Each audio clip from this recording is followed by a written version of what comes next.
الحمد لله رب العالمين، والصلاة والسلام على أشرف الأنبياء والمرسلين وخاتم النبيين محمد وعلى آله وصحبه ومن تبعهم بإحسان ودعا بدعوتهم إلى يوم الدين. أما بعد، فأعوذ بالله من الشيطان الرجيم. بسم الله الرحمن الرحيم. قال الله تبارك وتعالى: أرأيت الذي يكذب بالدين فذلك الذي يدع اليتيم ولا يحض على طعام المسكين. وقال تعالى: أفمن كان مؤمنا كمن كان فاسقا لا يستوون. وقال النبي صلى الله عليه وسلم: الكيس من دان نفسه وعمل لما بعد الموت، والعاجز من أتبع نفسه هواها وتمنى على الله الأماني، أو كما قال عليه الصلاة والسلام. میرے محترم بزرگوں، عزیز دوستو، دینی اسلامی بھائیوں،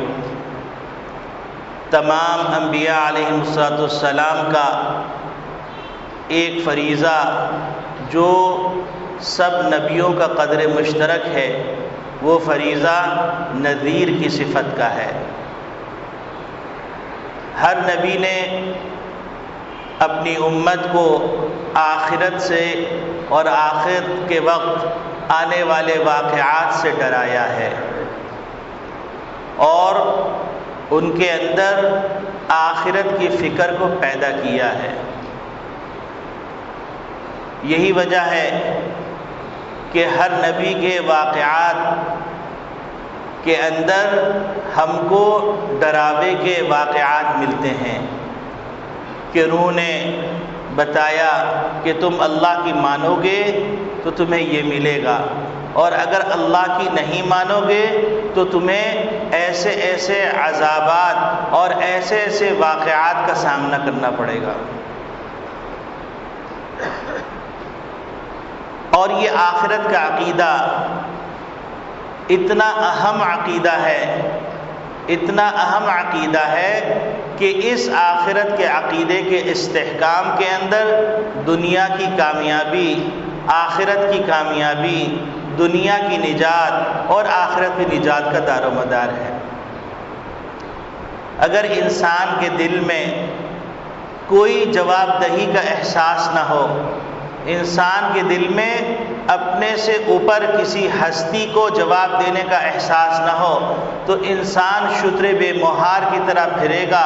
جنگل کا قانون ہوگا اور جنگلی جانوروں کی طرح ایک دوسرے کو نوچ کھایا جائے گا. یہی وجہ ہے کہ نبی اکرم صلی اللہ علیہ وسلم کی بعثت سے پہلے دنیا ایک جنگلی درندوں کے نظام سے بھری ہوئی تھی. ظالم ظلم کر رہا ہے تو ظلم کیا چلا جا رہا ہے، مظلوم ظلم سہ رہا ہے تو ظلم سہا چلا جا رہا ہے، طاقتور ظلم کرنا اپنا حق سمجھ رہا ہے، مظلوم ظلم کو سہنا اپنا حق سمجھ رہا ہے. انسانوں کو بیچا جا رہا ہے، انسانوں کے گلے میں توق ڈال کر آزاد انسانوں کو غلام بنایا جا رہا ہے، اور بادشاہوں کو خوش کرنے کے لیے زندہ انسانوں کو جلایا جا رہا ہے، اور کوئی احساس، کوئی فکر کہ کوئی ذات ہے جس نے اتنی بڑی کائنات اور اتنا بڑا کارخانہ بنایا ہے، اور اس اتنی بڑی کائنات کے اندر انسان کو بھیجا ہے تو بے مقصد نہیں بھیجا. انسان کے بھیجنے کا مقصد ہے. یہی وجہ ہے کہ اللہ رب العالمین کلام مجید میں مختلف پیرائے میں اپنے بندوں کو سمجھاتے ہیں. ایک طرف یوں فرماتے ہیں: ارأیت الذی یکذب بالدین، کیا آپ نے دیکھا ایسے شخص کو جو روز آخرت کا انکار کر رہا ہے، اس کو آخرت کی فکر نہیں. کہیں پر اللہ رب العالمین نے اس انداز سے فرمایا افمن کان مؤمنا کمن کان فاسقا، کیا وہ لوگ جو اللہ کی فرما برداری کر رہے ہیں، جو ظلم نہیں کر رہے، جو تکالیف نہیں دے رہے، جو شر نہیں پھیلا رہے، جو شر کے بازو نہیں بن رہے ہیں، وہ لوگ اور وہ لوگ جو اللہ کی نافرمانی کر رہے ہیں، اللہ کی معصیت کر رہے ہیں، اللہ کے بندوں کو تکلیف دے رہے ہیں، انسانیت کو رسوا کر رہے ہیں، ذلیل کر رہے ہیں، وہ دونوں برابر ہو سکتے ہیں؟ پھر خود اللہ رب العالمین ارشاد فرماتے ہیں لا یستوون، یہ برابر نہیں ہو سکتے۔ اب اگر انسان تھوڑی دیر بیٹھ کے سوچے اور قرآن کریم کی اوراق گردانی کرے تو قرآن کریم میں اللہ رب العالمین نے اپنے بندوں کی جو صفات ذکر کی ہیں، ان صفات کے اندر ایک صفت یہ ذکر کی ہے کہ اللہ رب العالمین نے بتلایا کہ یہ کائنات میں غور کرتے ہیں، اور اللہ رب العالمین نے جو چیزیں پیدا کی ہیں ان چیزوں سے اللہ کی قدرت کی نشانیاں تلاش کرتے ہیں۔ ان فی خلق السماوات والارض واختلاف اللیل والنہار لآیات لأولی الالباب، یہ جو زمین کو پیدا کیا گیا ہے، آسمان کو پیدا کیا گیا ہے، اور دن کا آنا ہے، رات کا آنا ہے، دن کا جانا ہے، رات کا جانا ہے، صبح ہونا ہے، شام ہونا ہے، سردی آنی ہے، گرمی آنی ہے، اور مختلف قسم کی ہوائیں چل رہی ہیں، چاند نکل رہا ہے، سورج نکل رہا ہے، یہ تمام مخلوقات کے اندر عقل مندوں کے لیے نشانیاں ہیں۔ اب عقل مند ہیں کون؟ سائنٹسٹ بھی غور کر رہے ہیں، سائنٹسٹ بھی غور کر رہے ہیں اور مختلف ایجادات کر رہے ہیں، اللہ رب العالمین کی مخلوق سے استفادہ کر کے، تجربات کر کے نئی نئی چیزیں بنا رہے ہیں۔ کیا وہ عقل مند ہیں یا اللہ رب العالمین کی نگاہ میں کوئی اور عقل مند ہے؟ تو اللہ رب العالمین خود فرما رہے ہیں الذین یذکرون اللہ قیاما وقعودا وعلی جنوبہم، یہ وہ لوگ ہیں جو اللہ کا ذکر کرتے ہیں بیٹھے بیٹھے، لیٹے لیٹے اور کھڑے کھڑے، ہر حالت میں اللہ کو یاد کرتے ہیں، ہر حالت میں اللہ کو کی مانتے ہیں۔ وَيَتَفَكَّرُونَ فِي خَلْقِ السَّمَاوَاتِ وَالْأَرْضِ، ان کی چونکہ ڈائریکشن سوچ کی صحیح ہے، ان کا سوچنے کا انداز صحیح ہے، وہ خالق کائنات کو کائنات کا مالک اور پالنہار سمجھ کے سوچتے ہیں، تو پھر وہ بیک زبان کہتے ہیں ربنا ما خلقت ھذا باطلا، اے پروردگار آپ نے کوئی چیز بے مقصد پیدا نہیں کی۔ یہ اتنی بڑی کائنات اللہ رب العالمین نے بے مقصد پیدا نہیں کی۔ یہ اللہ کے بندے ہیں جو غور و فکر کرتے ہیں، تدبر کرتے ہیں، اور اس کے بعد اس سے اللہ کی معرفت کا نتیجہ اخذ کرتے ہیں، انسانیت کی فلاح اور کامیابی کا نتیجہ اخذ کرتے ہیں۔ یہ نہیں کہ اللہ رب العالمین کی نشانیوں میں غور کرنے کے بعد اللہ کی مختلف چیزیں جو پیدا کی بھی ہیں ان کے اندر جو طاقت رکھی ہے ان طاقتوں کو غیر مطلب اور غیر مقصودی چیزوں میں استعمال نہیں کرتے، بلکہ اللہ رب العالمین کی ان نشانیوں میں غور کرنے کے بعد وہ جانتے ہیں کہ اللہ رب العالمین نے اس کائنات کو بے مقصد نہیں بنایا، اللہ رب العالمین نے انسانوں کو بے مقصد پیدا نہیں کیا۔ ایک دن ایسا آنے والا ہے جس دن ہر عمل کا حساب دینا پڑے گا، اس وقت انسان حیرت و تعجب سے کہے گا ما لهذا الكتاب لا يغادر صغیرۃ ولا کبیرۃ الا احصاها، ہائے یہ کیسا اعمال نامہ ہے، اس میں معمولی سے معمولی بات بھی لکھ دی گئی ہے، درج کر دی گئی۔ تو جب اس پہ غور کرتے ہیں، کائنات کی چیزوں پہ غور کرتے ہیں، تو کہتے ہیں کہ یقیناً ایک وقت آنے والا ہے، اس وقت کے اندر عذاب بھی ہوگا، ثواب بھی ہوگا۔ تو اے پروردگار جب یہ بات حق ہے، سبحانک ما خلقت ھذا باطلا سبحانک فقنا عذاب النار، اے پروردگار عالم آپ پاک ہیں، آپ کی ذات پاک ہے، ہم کو عذاب سے بچا لیجئے، جہنم کے عذاب سے بچا لیجئے، آگ کے عذاب سے بچا لیجئے، تکلیف دینے والے عذاب سے بچا لیجئے۔ اللہ رب العالمین فرماتے ہیں فَمَنْ زُحْزِحَ عَنِ النَّارِ وَأُدْخِلَ الْجَنَّةَ فَقَدْ فَازَ، جس کو جہنم کے عذاب سے بچا لیا گیا، آگ کی تکلیف سے بچا لیا گیا اور جنت میں داخل کر دیا گیا، بلا شبہ وہی کامیاب ہے۔ تو معلوم یہ ہوا کہ اللہ رب العالمین نے انسان کو دنیا میں جو بھیجا ہے، اس بھیجنے کا ایک مقصد ہے۔ اور اس مقصد کو پہچاننے کے لیے ضروری یہ ہے آخرت کا عقیدہ ہو۔ اگر آخرت کا عقیدہ کمزور ہوگا تو انسان کے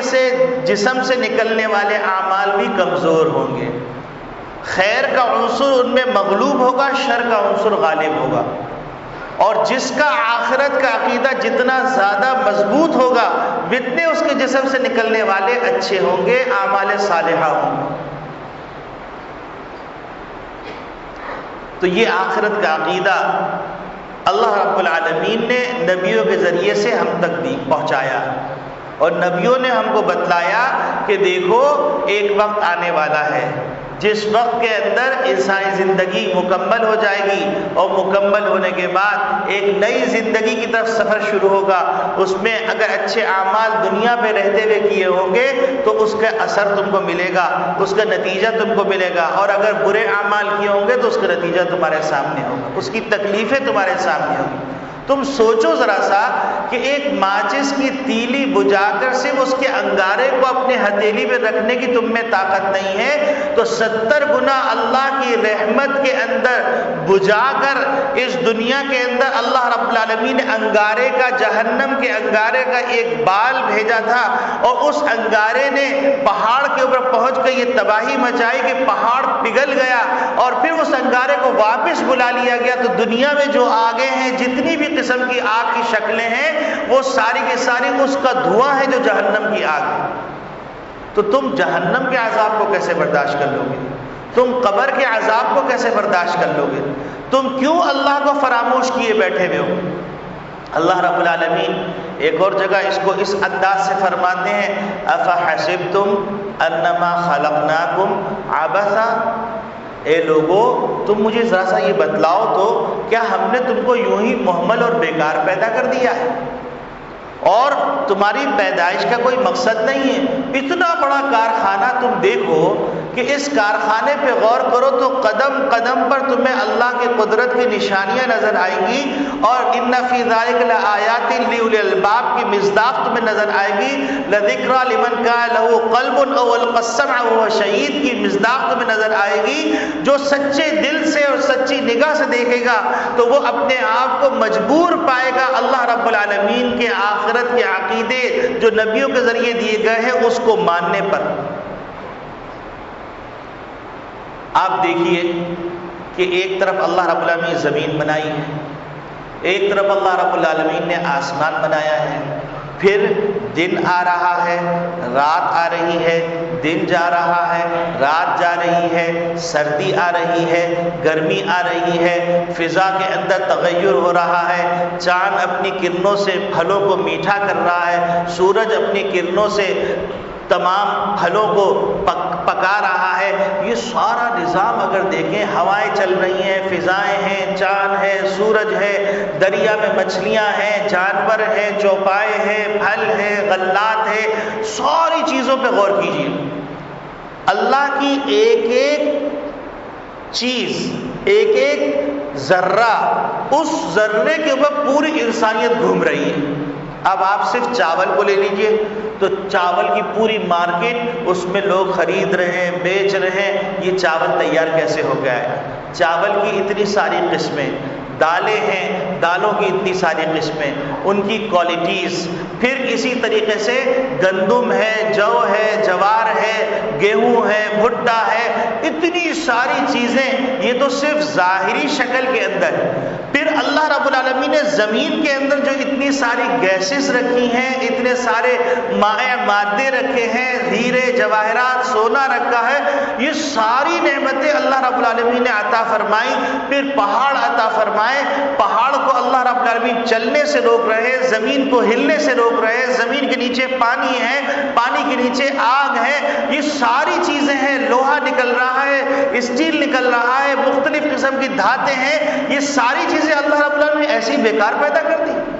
افحسبتم انما خلقناکم عبثا وانکم الینا لا ترجعون، ذرا بتلاؤ تو کیا ہم نے تم کو ایسے ہی بیکار پیدا کر دیا؟ اتنا بڑا کارخانہ جو ہم نے بنا دیا، یہ کارخانہ بے مقصد پیدا کر دیا، تم کو لوٹ کر ہمارے پاس نہیں آنا ہے؟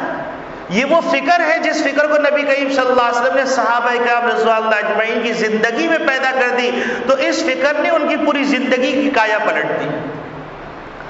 وہ لوگ جو ایک دوسرے کے خون کے پیاسے تھے، ایک دوسرے سے لقمہ چھین لیتے تھے، اپنا لقمہ دینا گوارا نہیں کرتے تھے، ان کا مذاق یہ تھا کہ مذاق میں ایک دوسرے کے خون بہا دیتے، 40 تک جنگیں لڑتے، بیٹا اپنے بیٹے کو نصیحت کرتا، وہ اپنے پوتے کو نصیحت کرتا، اس سلسلہ چلتا چلا جا رہا ہے،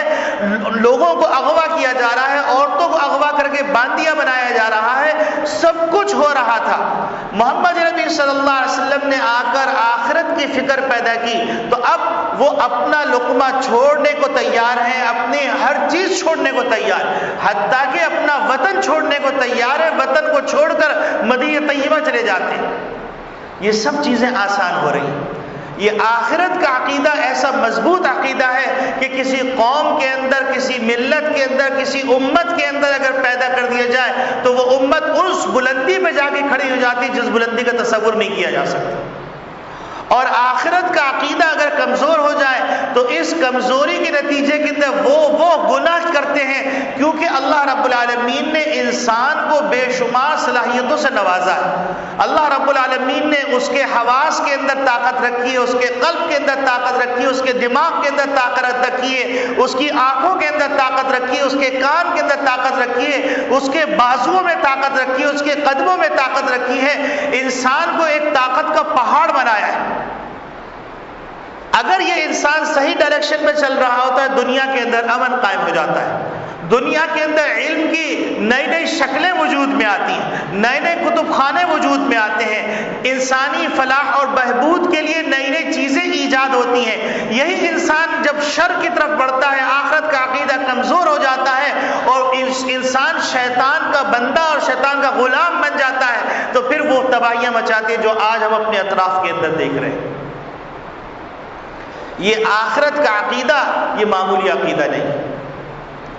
یہی آخرت کا عقیدہ ہے جو انسان کو تنہائی کے اندر گناہ کرنے سے روکتا ہے، ورنہ کوئی قانون نہیں روک سکتا۔ رمضان مبارک میں شدید پیاس لگ رہی ہو، زبان میں کانٹے پڑ رہے ہو، حلق میں کانٹے پڑ رہے ہو، ٹھنڈا پانی فریج میں موجود ہو، انسان کیوں نہیں پی رہا؟ کون دیکھ رہا ہے اس کو؟ سارا دن کھائے، کمرے میں بند ہو کے کھائے، افطاری کے وقت ساتھ بیٹھ جائے، کون پہچانے گا؟ یہ آخرت کا عقیدہ جو تنہائی میں گناہ سے روک رہا، اللہ کی نافرمانی سے روک رہا، یہ آخرت کا عقیدہ ہے کہ ایک کمزور حال، پریشان حال خاتون، ان کو پیسے دیے جاتے ہیں اور پیسے دینے کے بعد ان سے کہا جاتا ہے گناہ پہ آمادہ ہو جاؤ، وہ گناہ پہ آمادہ ہو جاتی ہے، جب موقع آتا ہے تو تھر تھر کانپنے لگتی۔ تو گناہ کرنے والا شخص، پیسے دینے والا شخص پوچھتا ہے کہ یہ بتلاؤ تم کیوں کانپ رہی ہو؟ تو کہنے لگی مجھے اللہ کا خوف آ رہا ہے۔ تو اس نے کہا اگر تمہیں اللہ کا خوف آ رہا ہے، زندگی میں تم نے کبھی یہ گناہ نہیں کیا، تو میں زیادہ حقدار ہوں کہ اللہ سے ڈروں۔ یہ وہ طاقت ہے جو ایک ننھی سی جان، صنف نازک جس کو کہا جاتا ہے، وہ ایک سرکش انسان کو آخرت کی طرف متوجہ کر دیتی ہے۔ یہ آخرت کا خوف، یہ آخرت کا خوف جب تک امتوں کے اندر رہے گا، یہ امتیں صحیح چلتی رہے گی۔ اور یہ آخرت کا خوف جیسے جیسے مندمل ہوتا چلا جائے گا، جیسے جیسے کم ہوتا چلا جائے گا، دھندلا ہوتا چلا جائے گا، ویسے ویسے امتیں اپنے زوال کی طرف تیزی سے بڑھتی رہے گی، اور انسان اپنے ہاتھ سے خودکشی کرے گا، انسان اپنے آپ کو خود تباہ کر دے گا۔ اس کو اس بات کا احساس نہیں ہوگا کہ میں ایک لمحے کی تکلیف، وہ یہ سمجھ رہا ہے کہ وقتی تکلیف مجھے پہنچی، اور اس وقتی تکلیف سے نجات کا ذریعہ یہ ہے کہ میں اپنے آپ کو ختم کر دوں، میں سکون میں آ جاؤں گا۔ گویا کہ اس کو اپنی قبر کی منزل کی یاد دہانی نہیں رہی، اس کو حشر کی یاد دہانی نہیں رہی، اس کو پلسرات کی یاد دہانی نہیں رہی، ہمیشہ ہمیش کی کامیابی اور ناکامی کی یاد دہانی نہیں رہی۔ یہی وجہ ہے کہ مسلمان خودکشی نہیں کرتا، غیر مسلم معمولی باتوں پہ خودکشی کر لیتے ہیں۔ غیر مسلم عشق میں ناکام ہوئے خودکشی کر لی، شادی میں ناکام ہوئے خودکشی کر لی، امتحان میں ناکام ہوئے خودکشی کر لی، کاروبار میں ناکامی ہوئے خودکشی کر لی، دوستی ٹوٹ گئی خودکشی کر لی، کوئی معمولی سا ٹارگٹ نہیں ملا خودکشی کر لی، کیونکہ وہ یہ سمجھتے ہیں کہ دنیاوی زندگی وقتی اور ہمیشہ ہمیش کا سکون اس سے چھٹکارا ہے، کیونکہ وہ آخرت کا تصور نہیں رکھتے۔ لیکن مسلمان آخرت کا تصور رکھتا ہے، وہ تمام تکالیف جھیل لیتا ہے، تمام مشقتیں برداشت کر لیتا ہے حسین اپنے مستقبل کے لیے۔ یہی وجہ ہے حضرت بلال حبشی رضی اللہ تعالیٰ عنہ کو شدید تکلیف دی گئی، سلک کے بٹے رکھے گئے، مکہ مکرمہ کی تپتی ہوئی ریتوں کا تصور یہاں بیٹھ کے نہیں ہو سکتا۔ ریگستان کی ریت جتنی جلدی ٹھنڈی ہوتی ہے اتنی زیادہ گرم ہوتی ہے، تو ریگستانی ریت کے اوپر حضرت بلال حبشی کو لٹایا جا رہا ہے اور ان کے سر پر گرم کر کر سل رکھی جا رہی ہے، سینے پہ سل رکھی جا رہی ہے، کوڑے برداشت کیے جا رہے ہیں، وہ تمام تکالیف برداشت کریں آخرت کے استحضار کی بنیاد، ورنہ کوئی ایسی اسپرٹ نہیں ہے، کوئی ایسی طاقت نہیں ہے جو اتنی بڑی تکلیف اٹھانے کے لیے انسان کو آمادہ کرے۔ انسان اتنی بڑی تکلیف اٹھاتا ہے کوئی بڑے انعام کو پانے کے لیے، اور بڑا انعام ملتا ہے آخرت کے اندر، بڑا انعام ملتا ہے حشر کے اندر، بڑا انعام ملتا ہے جنت کے اندر، بڑا انعام ملتا ہے قبر کے اندر۔ یہ تمام تکالیف اٹھانا آسان ہو رہا ہے، یہ اس لیے آسان ہو رہا ہے کہ آخرت کا یقین بہت زیادہ ہے، اور جیسے جیسے مسلمانوں سے آخرت کا تصور ختم ہوتا چلا جائے گا، مسلمانوں میں وہ تمام خرابیاں، وہ تمام برائیاں چور دروازے سے سرایت کر جائیں گی، اور پہچاننا مشکل ہو جائے گا یہ مسلمان معاشرہ یا کافر معاشرہ، یہ اسلامی زندگی ہے یا کافرانہ زندگی، یہ اس جسم کے اندر انسان چل رہا ہے یا جانور چل رہا ہے، یہ پہچاننا مشکل ہو جائے گا۔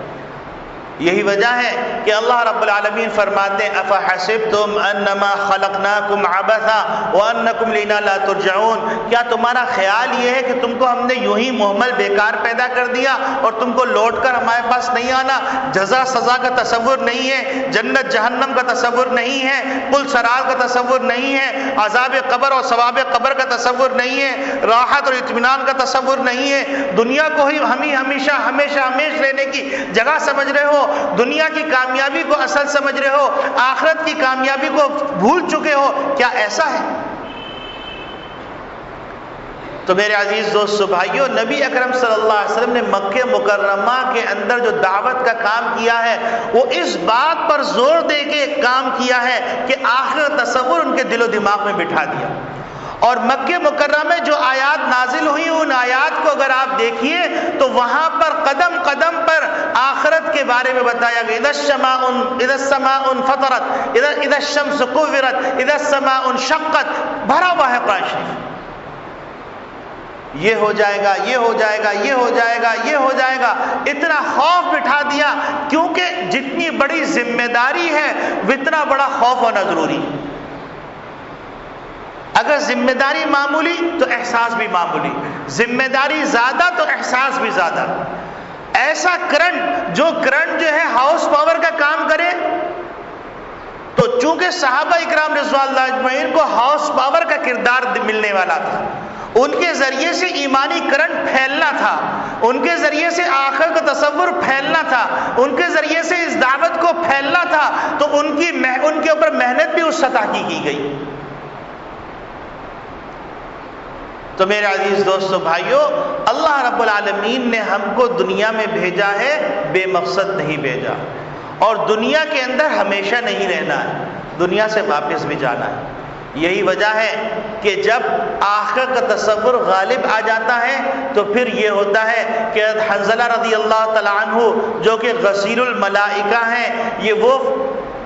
صحابی ہیں کہ جن کو فرشتوں نے نہلایا تھا، اور شادی کی رات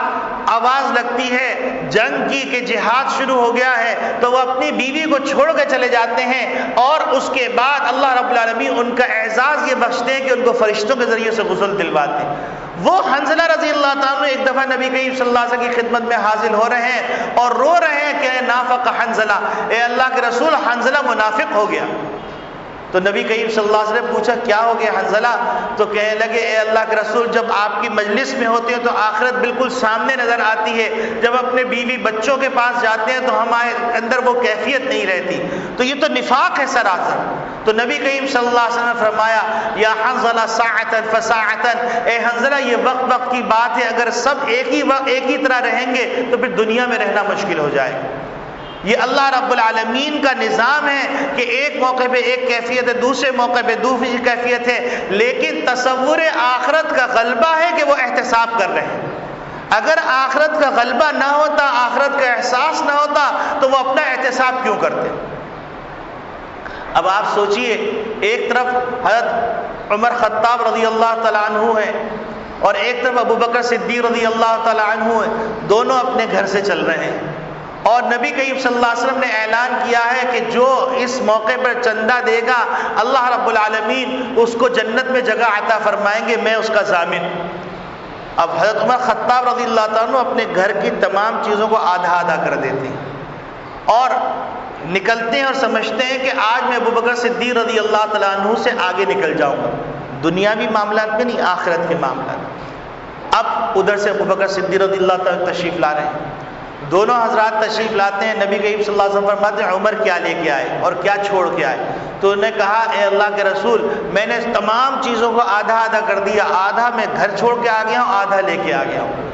تو حضرت ابو بکر صدیق رضی اللہ تعالیٰ سے دریافت کرتے ہیں کہ ابو بکر آپ کیا لے کے آئے ہیں اور کیا چھوڑ کے آئے؟ تو انہوں نے کہا اے اللہ کے رسول میں سب کچھ لے کے آ گیا ہوں، اللہ اور اس کے رسول کی محبت وہاں چھوڑ کے آئے۔ اب یہ دونوں اس مقام پر بیٹھے ہوئے، اب حضرت عمر خطاب رضی اللہ تعالیٰ عنہ ابو بکر صدیق رضی اللہ تعالیٰ سے کہتے ہیں کہ اے ابو بکر آپ میرے ساتھ ایک معاملہ کیجیے۔ حضرت ابو بکر صدیق رضی اللہ تعالیٰ فرماتے جی فرمائیے کیا معاملہ کرنا ہے؟ کہنے لگے کہ وہ رات جو ہجرت کے موقع پر آپ صلی اللہ علیہ وسلم نے نبی کی اصلاح سے خدمت میں لگائی تھی، وہ رات کا ثواب مجھے دے دیجئے، میری پوری نیکیاں آپ لے لیجیے۔ اب آپ سوچئے، رشک ہو رہا ہے نیکیوں میں آگے سے بڑھنے کا۔ آج دنیا میں رشک ہو رہا ہے کہ اس کے بعد کرولا ہے تو میرے پاس فلاں چیز ہونی چاہیے، میرے پاس فلاں چیز ہے، اس کا ایک بنگلہ ہے تو میرے 2 بنگلے ہونے چاہیے، اس کا 100 گز کا ہے تو میرا 200 گز کا ہونا چاہیے، اس کا 200 گز کا ہے میرا 400 گز کا ہونا چاہیے، میرا 400 گز کا ہے تو اس کا 1000 کا تو میرا 2000 کا ہونا چاہیے۔ اسی میں دنیا لگی۔ یہی وجہ ہے کہ حضرت تھانوی رحمۃ اللہ علیہ کے خلیفہ ہیں حضرت عبد الباری ندوی رحمۃ اللہ علیہ، وہ فرمانے لگے ایک موقع پر ایک بڑے عالم سے، کہنے لگے مولانا ایسا لگتا ہے کہ ہماری زندگی 2 خانوں کے درمیان چل رہی ہے، ایک خانے کا نام ہے باورچی خانہ اور دوسرے خانے کا نام ہے پخانہ، کہ میرا کھانا اچھا پک جائے، کھانے کے اندر لذت آ جائے، کھانا ایسا ہو جائے، ساری محنت پیسے کما رہے ہیں، کھانا کھانا کھانا کھانا وہ ہو گیا، اور اس کے بعد جو ہے یہ جو کھایا ہے یہ نکل جائے۔ آپ حیران ہوں گے کہ لوگوں کے پاس اپنے کھانے کے لیے نہیں ہوتا، لوگ اپنے بیت الخلا 20-20 لاکھ روپے اور 40-40 لاکھ روپے کے بنا رہے ہیں کہ بیت الخلا میں مجھے سکون مل جائے۔ تو بات اس وقت انہوں نے کہی تھی، اب تو کتنے سال گزر گئے، اب تو شاید صرف پخانے کے اندر ہی گھوم رہے ہیں، ایک طرف باورچی خانہ ہے دوسری طرف پخانہ ہے، اور اسی کے درمیان ہماری تک و دو ہو رہی ہے، باورچی خانہ پخانہ، باورچی خانہ پخانہ۔ اللہ کی محنت کہاں گئی؟ اللہ کی یاد کہاں گئی؟ اللہ کا ذکر کہاں گیا؟ ایک تو کافر ہے اور ایک مسلمان ہے۔ کافر تو آخرت سے غافل ہے، اور مسلمان میں ایک طبقہ وہ ہے جو آخرت کو بالکل اس طرح یاد رکھتا ہے جیسے کہ اس کے سامنے آخرت ہو، وہ صحابہ کرام رضوان اللہ اجمعین کا طبقہ ہے۔ حضرت عمر خطاب رضی اللہ تعالیٰ عنہ کو دیکھیے کہ نبی کریم صلی اللہ علیہ وسلم ایک موقع میں فرماتے ہیں لو کان بعدی نبی لکان عمر، اگر میرے بعد کوئی نبی ہوتا تو عمر ہوتے۔ نبی کریم صلی اللہ علیہ وسلم فرما رہے ہیں عمر فی الجنہ، عمر جنت میں ہے۔ نبی کریم صلی اللہ علیہ وسلم فرما رہے ہیں کہ میں جب معراج پہ گیا ہوں تو میں نے ایک محل دیکھا، اس محل کے بارے میں دریافت کیا تو معلوم ہوا یہ عمر کا محل ہے۔ میرے دل میں آیا کہ میں جاؤں دیکھوں، لیکن اس کے بعد مجھے تمہاری غیرت کا خیال آیا، تمہارے جذبات کا خیال آیا، تو میں نے محسوس کیا کہ مجھے نہیں جانا چاہیے۔ ایک طرف تو یہ مقام ہے، دوسری طرف نبی کریم صلی اللہ علیہ وسلم نے حضرت حذیفہ رضی اللہ تعالیٰ عنہ کو منافقین کی ایک فہرست دی تھی کہ یہ لوگ منافقین ہیں، اور صحابہ کرام رضوان اللہ اجمعین دیکھا کرتے تھے کہ حضرت حذیفہ جس کے جنازے میں شریک ہوتے تو شریک ہوتے، اور جس کے جنازے میں شریک نہ ہوتے تو وہ شریک نہ ہوتے، کیونکہ ان کو پتہ چل جاتا حضور کی فہرست کے مطابق یہ منافق ہے۔ ایک موقع پر حضرت عمر خطاب رضی اللہ تعالیٰ عنہ حذیفہ کے پاس آتے ہیں، سوچیے وہ امیر المومنین ہیں، خلیفۃ الرسول ہیں، وہ آتے ہیں اور کہتے ہیں حذیفہ میں تمہیں اللہ کا واسطہ دیتا ہوں، مجھے بتلاؤ کہ منافقین کی فہرست میں کہیں عمر کا نام تو نہیں لکھا۔ آپ سوچئے اتنی ساری بشارت عشر مبشرہ کے اندر ہونے کے باوجود آخرت کی اس قدر فکر۔ اور اگر جو ہے کسی نے پوچھ لیا کہ آپ کے پاس یہ جھبا مکمل کہاں سے آیا، بیت المال میں آپ نے خرد برد تو نہیں کر لی، تو عمر خطاب رضی اللہ عنہ جلال میں نہیں آتے بلکہ اپنے صاحبزادے کو بلاتے اور لوگوں کو بتاتے ہیں کہ میرے بیٹے نے مجھے ایک کپڑا دے دیا جس کے نتیجے کے اندر میرا جھبا مکمل ہو گیا۔ اور آج قومی خزانے کا کیا حال ہے اور بیت المال کا کیا حال ہے ہم سب سمجھ سکتے ہیں۔ آخرت کا تصور کا عالم یہ ہے کہ ہمارے اندر تین قسم کے لوگ ہیں۔ ایک تو وہ جو آخرت سے بالکل غافل ہے، نہ عبادات کی پرواہ، نہ معاملات کی پرواہ، نہ معاشرت کی پرواہ، نہ اخلاق کی پرواہ،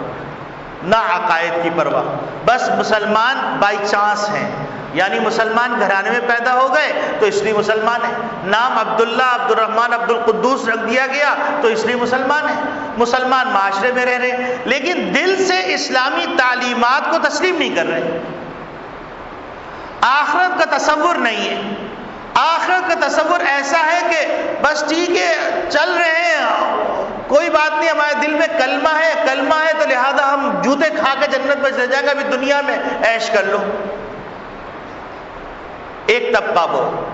تو جب وہ طبقہ دنیا کے اندر ورکنگ کرتا ہے، کام کرتا ہے، چلتا پھرتا ہے تو اس کی مثال ایسی ہے جیسے ہاتھی چلتا ہے تو راستے میں چونٹیاں مرتی رہتی ہیں، اس کو پرواہ نہیں۔ راستے میں درخت اور پودے اور مختلف چرند پرند کو نقصان کو پیش آتا رہتا ہے، ان کو پرواہ نہیں ہوتی، بلکہ خود اپنے ارادے سے بھی کچھ درختوں کو پامال کر دیتے ہیں۔ ایک مسلمانوں کا طبقہ وہ ہے جو آخرت کا تصور تو رکھتا ہے اور آخرت کا تصور رکھنے کے بعد اس کو اس بات کا احساس نہیں ہوتا کہ میں جو عبادات کر رہا ہوں یہ عبادات صحیح بھی ہے یا نہیں، اس کی فکر نہیں۔ بس ٹھیک ہے، آخرت کا تصور ایک دھندلا سا ہے، اور اس دھندلے تصور کے اندر نماز لوگوں کو پڑھتا ہوا دیکھا، پڑھ رہے ہیں، بھائی نماز کے فرائض کیا ہے نہیں معلوم، نماز کے واجبات کیا ہے نہیں معلوم، نماز میں کب سجدے صاحب واجب ہوگا نہیں معلوم، وضو کے فرائض کیا ہے نہیں معلوم، غسل کے فرائض کیا ہے نہیں معلوم۔ ایک طبقہ وہ، اور نماز میری صحیح ہو رہی ہے نہیں ہو رہی نہیں معلوم، بس مولوی صاحب نے اللہ اکبر کہا ہم بھی جھک گئے، مولوی صاحب نے سبحان اللہ لمن حمیدہ کہا ہم بھی کھڑے ہو گئے، بس نماز ہو رہی۔ اور پھر نماز بھی ایسی جیسی کہ نماز پڑھ رہے ہیں اور نماز پڑھنے کا دھیان کہیں اور ہے، دھیان کی فکر نہیں۔ یہی وجہ ہے کہ ایک واقعہ لکھا ہے کہ ایک صاحب نماز پڑھا رہے تھے، نماز مکمل ہو گئی، لوگوں کو شک ہو رہا تھا کہ امام صاحب نے 4 رکعتیں پڑھائی یا 3 رکعتیں پڑھائی، تو ایک صاحب نے انہوں نے کہا میں پورے یقین سے کہتا ہوں امام صاحب نے 3 رکعتیں پڑھائی ہیں، 4 رکعتیں نہیں پڑھائی۔ تو لوگوں نے کہا ماشاءاللہ آپ کتنی توجہ سے نماز پڑھ رہے تھے، کہیں گے بھائی بات یہ نہیں، بات یہ ہے کہ دن بھر دکان میں مصروف رہتا ہوں، عشاء کی نماز کے اندر آتا ہوں تو پہلی رکعت میں پہلی دکان کا میں پورا بیلنس معلوم کر لیتا ہوں، دوسری دکان کا دوسری رکعت میں، تیسری دکان کا تیسری رکعت میں، چوتھی دکان کا چوتھی رکعت میں۔ تو آج میں نے صرف 3 دکانوں کا حساب کیا تھا، چوتھی دکان کا حساب نہیں تو اس سے اندازہ ہو گیا امام صاحب نے 3 رکعتیں پڑھائی ہیں، 4 رکعتیں نہیں پڑھائی۔ ہماری نمازوں کا حال یہ ہے۔ پھر اور بدقسمتی یہ کہ میڈیا کی تیزی نے وہ گناہ جو انسان پہنچنے پڑتا تھا وہ گناہ اب گھروں میں چھپ کے آ گئے۔ اب آپ گندی سے گندی مووی دیکھ لیجئے، اب ظاہر سی بات ہے آپ جو چیز دیکھیں گے، آنکھوں سے دیکھیں گے، دماغ پہ اثر ہوگا، قلب پہ اثر ہوگا، تو اب آپ کے دل کے اندر گندے خیالات آ رہے ہیں، پاکی ناپاکی کے مسائل آ رہے ہیں، اور اس کا انجام کیا ہوتا ہے؟ مولوی صاحب کوئی تعویذ دے دیجئے، نماز میں دل نہیں لگ رہا، بیچارے مولوی صاحب تعویذ بھی دے رہے، دعائیں بھی کر رہے، لیکن ان کو تو پتہ ہی نہیں کہ چھپ کے تم کیا کر رہے ہو، تم چھپ کے کیا کیا گناہ کی چیزیں دیکھ رہے ہو۔ کیا کیا پروگرام دیکھ رہے ہو، اور اس کے نتیجے کے اندر تمہارے دل میں جو ظلمت پیدا ہو رہی ہے وہ ظلمت کو گھسیٹے گی، نور کو نہیں گھسیٹے گی۔ اور اگر قرآن کی تلاوت کرو گے نورانیت پیدا ہوگی، نورانیت کو کھینچے گی، ظلمت کو کھینچے گی۔ تو اب تم نماز پڑھ رہے ہو تو نماز پڑھنے کے لیے تو تمہیں چاہیے 7 منٹ، 8 منٹ، 10 منٹ، اور تم 3 گھنٹے، 4 گھنٹے، 5 گھنٹے گندی چیزیں دیکھ رہے ہو تو دماغ میں تو وہی چیزیں حاوی۔